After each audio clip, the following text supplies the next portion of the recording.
In this unit of English 1010E at Southern Utah University, we'll talk about the argumentative research paper. Let's first talk about the word research. What does research mean? There's two most common meanings.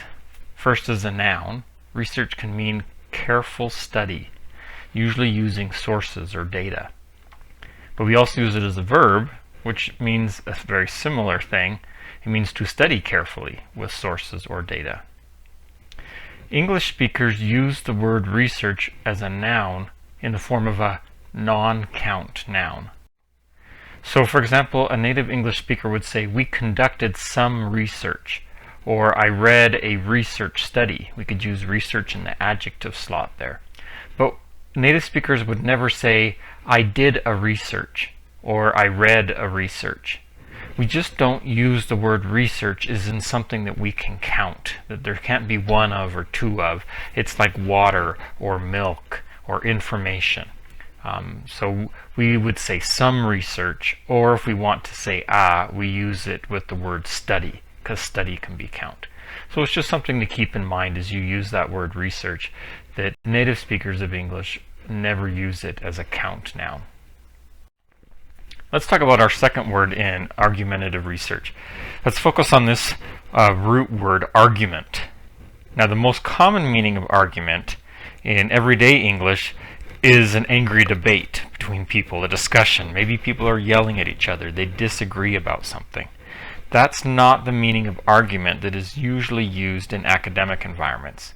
Instead, in an academic context, we use the second meaning, which is a set of reasons to support a point of view or to persuade an audience.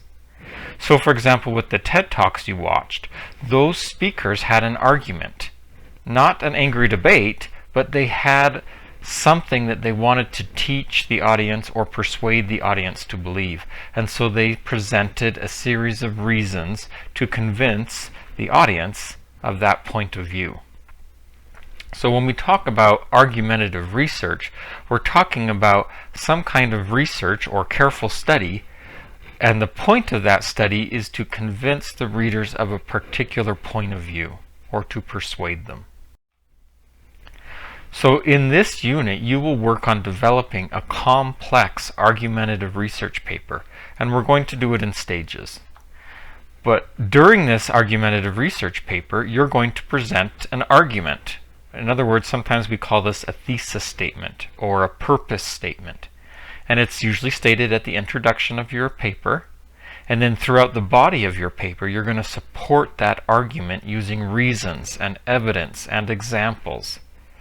And those evidence and examples are going to come from the sources that you've been reading so that you can connect your argument with the research of other people who have also been studying the same topic. What's our topic? Our topic is technology and its impact on people.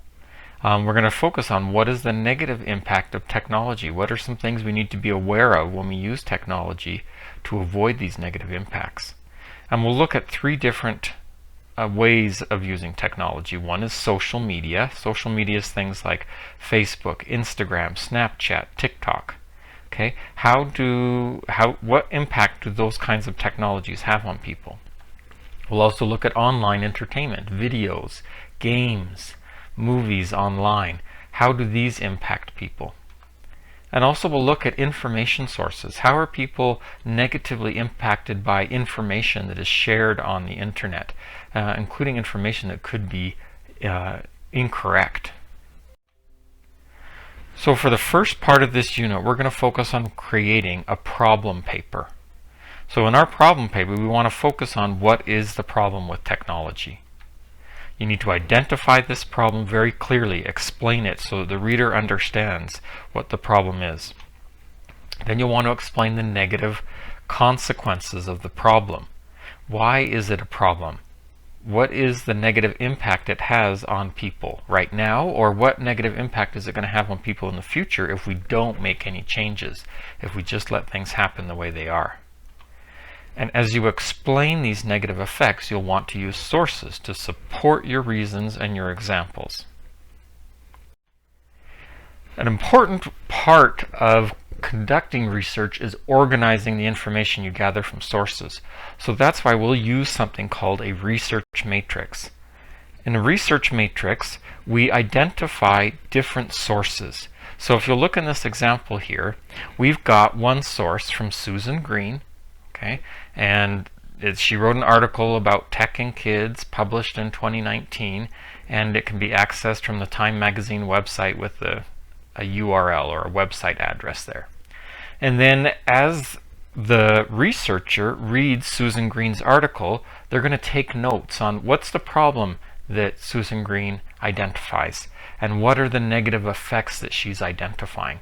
Maybe one of the negative effects she identifies is problems young people have with sleeping. If they use too much technology, maybe they don't sleep well. So under effect number 1, she might write sleep problems. Or under effect number 2, maybe she'll read that they talk about difficulties with body self-image. That maybe use of technology causes young people to not feel good about the way they look.